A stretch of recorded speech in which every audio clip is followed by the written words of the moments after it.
Okay, 40K enthusiasts, is this an op-ed piece? This is kind of a question, something I was thinking about, something that I'm aware of in 40K. And when that happens, when I see something in 40K, my first thought is to explore it and examine it through my local gaming group. Try it out in a few games. You know, we were looking at Assault Marines from yesterday's podcast.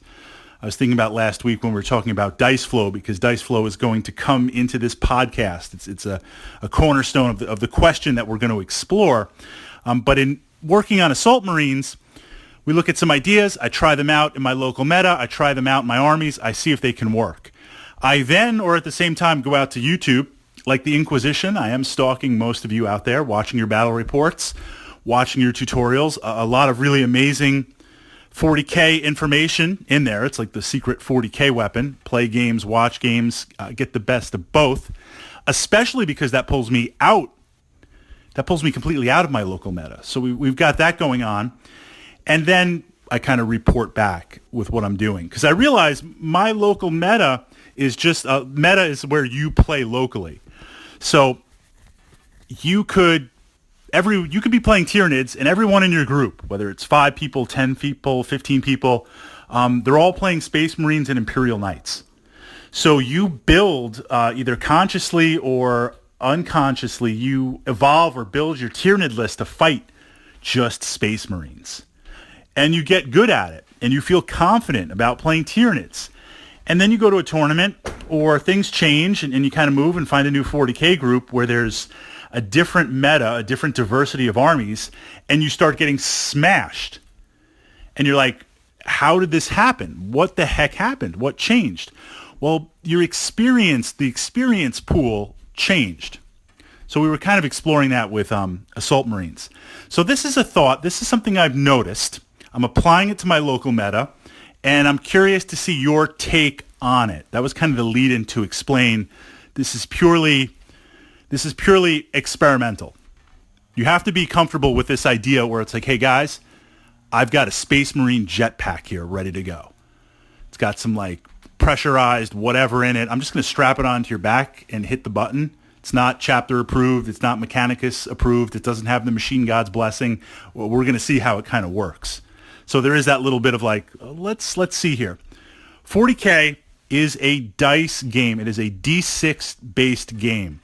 That is a limitation, and I don't mean that as a criticism, but also potentially that is something we want to exploit, or we can exploit. And by exploit, I don't mean rules lawyer or kind of split hairs or interpret the various incarnations of the FAQ or house rules or any of that stuff.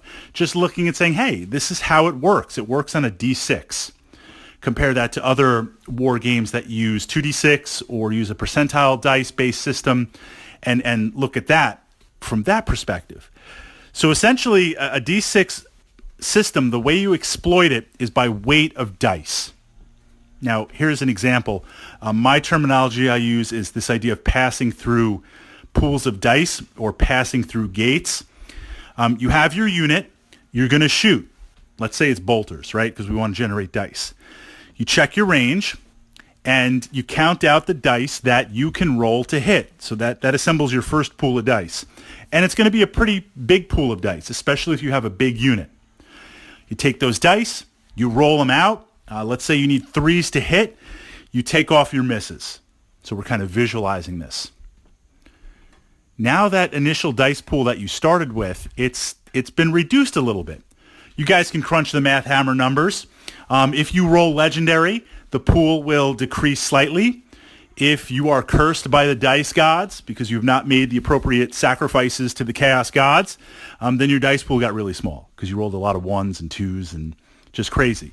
You're thankful you're not playing Terminators here because you just would have wiped everybody out. But your pool is shrunk. Now you got to roll for those wounds. Now there's some variety there. What's the strength of the weapon? What's the toughness? What are other factors going on? But essentially you're going to take that second pool, shake them up, and roll them, and take off the failed dice. So you can see we're starting off with a D6 spread, and we're getting smaller and smaller and smaller. Now your opponent doesn't take those dice, although they could. I've seen that. They take the number of wounds that they have and they get to apply any type of saves or any type of negation against that. They roll those. The failures there are the actual results in wounds or models removed on there. There could be another piece depending on abilities, depending on armies, where you get to kind of get a reroll, or if it's a multi-wound, the model isn't removed. It's just reduced, or you take a couple of wounds on there. But essentially, to make something happen in 40K, you have to hit, you have to wound, you have to potentially bypass. And of course, AP might modify things. There's other modifiers in there. The more dice you start with when you are trying to accomplish something, the more successful you will be. That's essentially what 40K boils down to. That's what it is. So if I'm going to look at 40K from a WAC perspective, WAAC, win at all costs, lots of ways to play 40K. I get into a lot of trouble in 40K often because I like to bring narrative lists. I like to bring themed lists. 2 examples, also up on my archive on the YouTube channel. My Samhan Warhost. So Samhan Craft World has all the aspects. It has all the availability of Eldar units, painted red, on there. But in my mind, Samhan is like, I want to do jet bikes, I want to do Vipers, I want to do grav tanks. Everything's floating.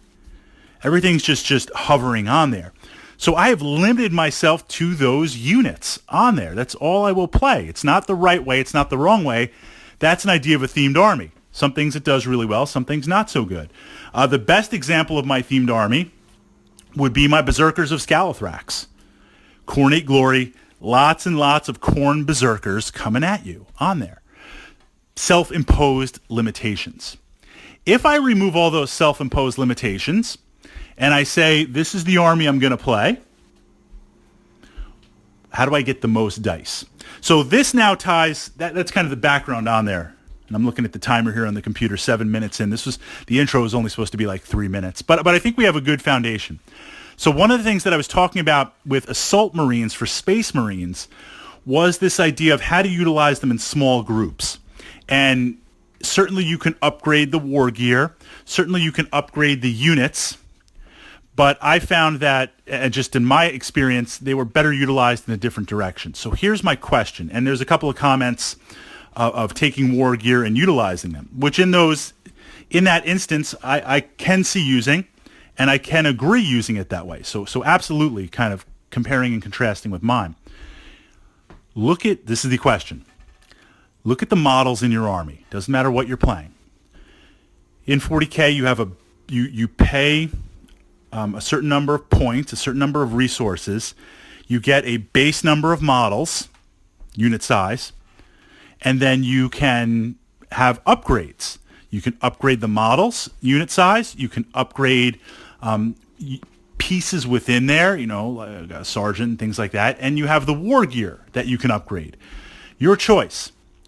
If I look at the cost of a base unit with the weapons that it gets base and that cost, reduce that to dice. And maybe pulling out a unit, right? Laying it down on your gaming table, putting the dice that it can generate right there. Now look at the points if we spend for war gear and upgrades and unit size. Add up all those points, use your army builder.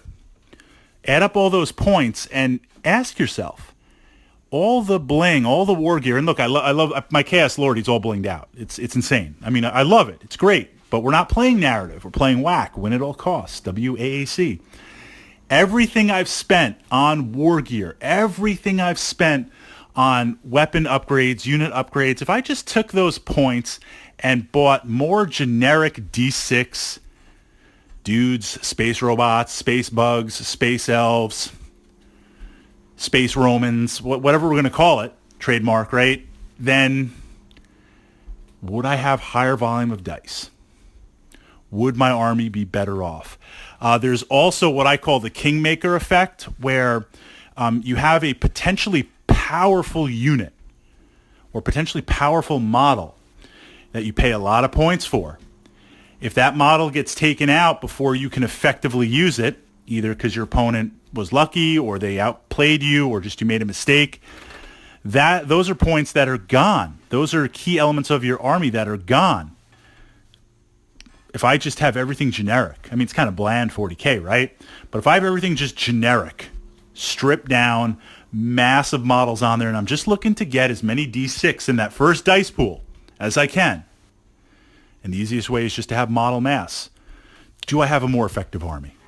Do I have a more effective D6 dice pool to begin with?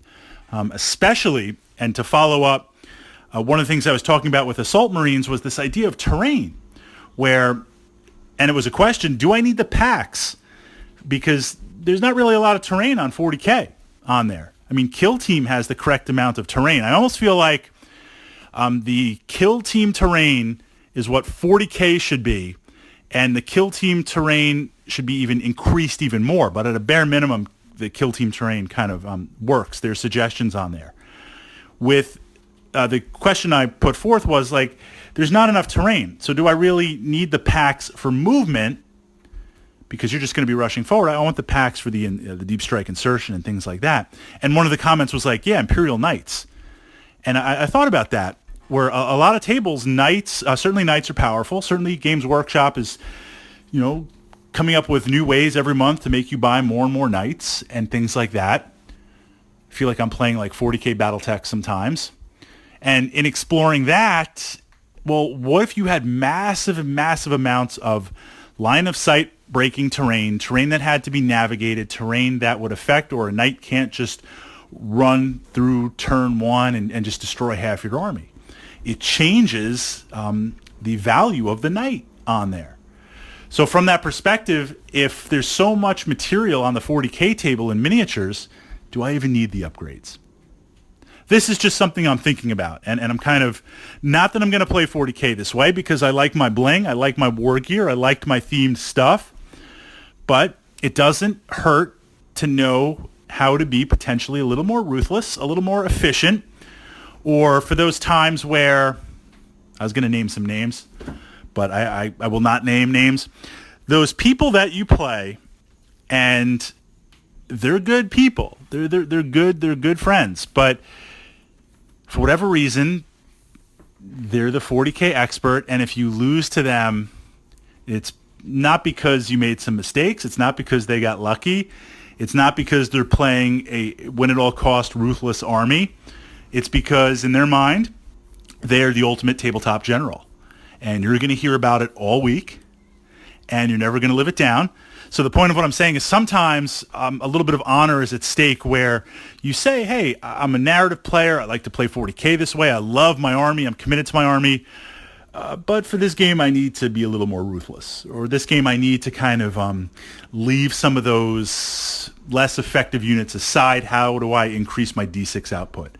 So this is how to understand how to exploit and how to utilize the D6 as a tool in your toolkit. Maybe you play this way. Maybe you don't. Your thoughts on that?